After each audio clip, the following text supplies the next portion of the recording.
I started figuring out more and more and more and more about at the other end of suffering is a life that no one, and I'm not talking about go out there and kill yourself. Don't take these words and flip them and say, oh my God, no. It just be uncomfortable. I call it suffering. Don't physically injure yourself. Yes, not saying that. And then be out for 6 months. That's right. So that's no good. That's no good. I'm not saying do what I did. Yeah. I was in a spot that life forced me. I had a choice. I had a choice to be this guy or the guy that's in front of you. I had choices. I chose this path. And you're still choosing it. And I'm still choosing You can go back to that guy at any moment. Because I found out something with those stress fractures. I found out something through facing all these things. I found out a whole nother world, which is why I walk around with all my stuff in a black backpack.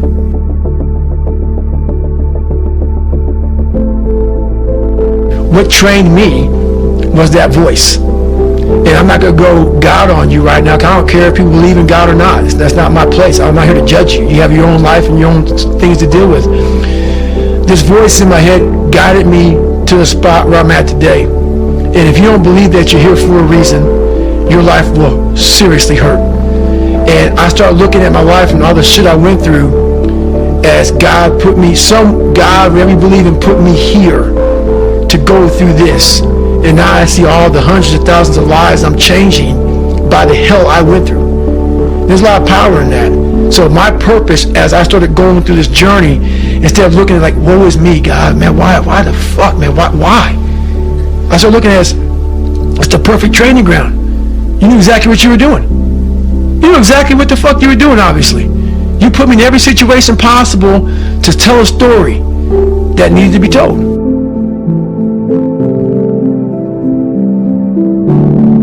No matter how far you get in life, you have to be able to go back to scratch in your mind at a moment's notice. You can never get so far beyond scratch. What that means is, when you accomplish something in life, if you want to go back to scratch and go back to that $7 a month place where I once lived and visit that place for a long period of time, if you were here, when you went back to scratch, you would now be here.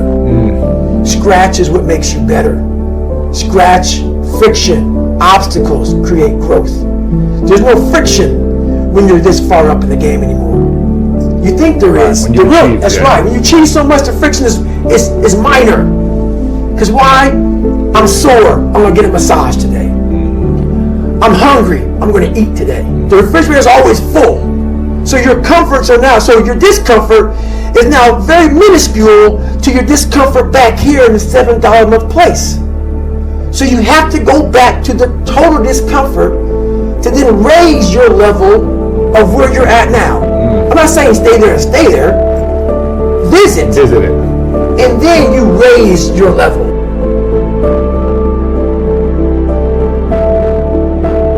I did, as afraid of that. I mean, it was a very scary road. A guy who was afraid of a lot of things, to then find power in fear, to find power in overcoming fear, and to get to where I'm at today, where there's very few things I'm really afraid of because I know how to control it. I know how to manage it. I know how to work it to my advantage now.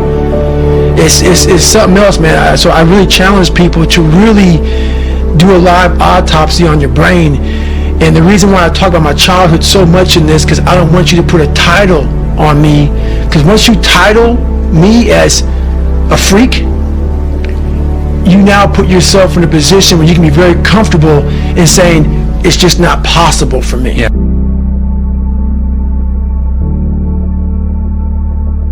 Every day of my life, I believe in quiet. There's no growth outside of quiet. The world's too noisy. Your mind needs quiet for you to find who you are. People ask, what's my purpose? Why am I here? You're not going to find it nowadays unless you lock yourself in a quiet room in your mind and find it. It's too noisy. For me, I could be in a busy street in New York City, horns honking, and I'm walking around with like nothing. It's me and myself in a quiet spot. And when you are constantly reflecting on who you are, where you've been, the journey you've gone through, the journey you can continue going through, the feeling's always there. You don't allow the world to pull you so fast that you forget. You don't allow yourself to pull you so fast that you forget. It's not about staying in that moment. It's about you want to get to the point where that feeling follows you like breathing. It becomes a part of your life, part of your DNA. But it's made. Like these calluses on my hands right now, they're made. Yeah. They are now on my brain. This is now a part of me. It's a daily process, a part of me.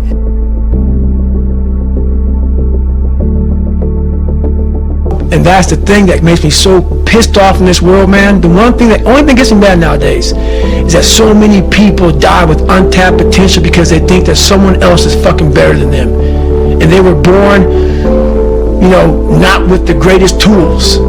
You don't need shit. You need the ability to fucking grind your ass into a fine fucking powder. And when you're in that fine powder, find a way to build that motherfucker back up repeatedly. And it's possible.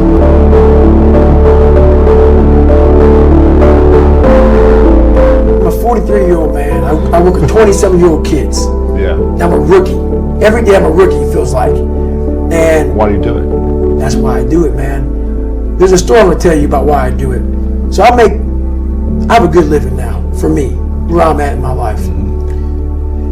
I was out on a fire in Colorado, and we were digging fire line on this, like 50%, like it was like on the side of a daggone mountain. Yeah. And we're trying to keep the fire from moving, and we're digging this fire line 18 inches wide, 3 miles long.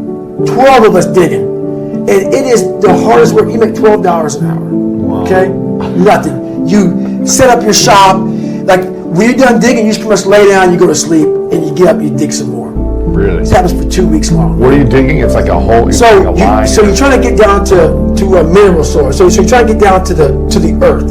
So if that fire is moving, it can't burn dirt. Really? So you're moving fuels. Got it. So not only are you digging, you're cutting down trees. It's hard work. But the moral story is, I'm 43. Don't need to do it at all. This is why I do it. You're making money. Yeah. I'm making money. I have a good life. I don't need to do it.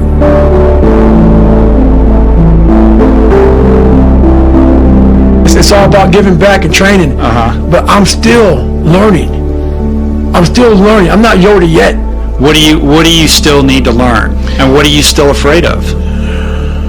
Honestly, my biggest fear to this day is, and I say it a lot, and it's going to heaven and being judged by God.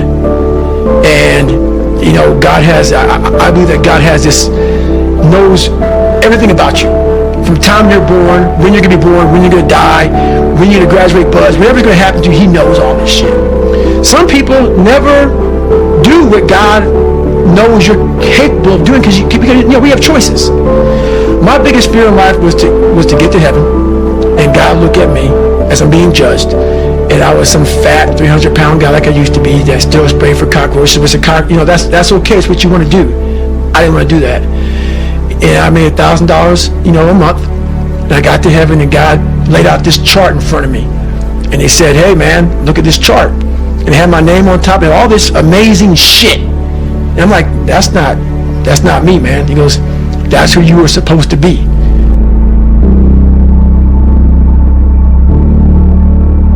This 21-year-old kid was out there, and he wanted a pair of running shoes. So all he wanted was a pair of running shoes. 60, 70, $100, whatever, easy for us. Yeah. Running shoes. He looked up at the mountain that we had been on for days digging this fire line. And he said, "That'd take me 5 or 6 hours of work to buy those shoes." He said, "I'm not gonna buy them." It's the perspective of life. That perspective of life right there, that is the value that we lose.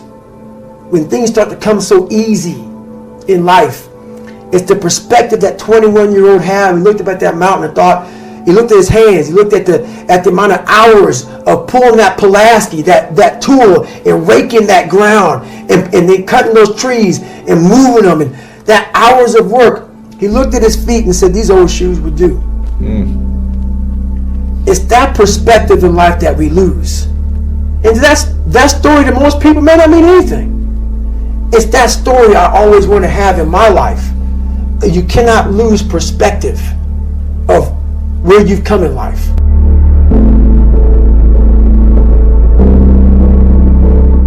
My biggest fear in life is that one day if I ever get judged by something, someone, some energy force, that I go up there and I failed the mission. Whatever force up there thought I was supposed to be some badass, and I went up there underachieved. You know, I want that force up there that knows everything to be writing as I'm living, saying I had no fucking idea he even had this in him. So I want to just be the best I fucking can, and a lot of people say that. I truly mean that.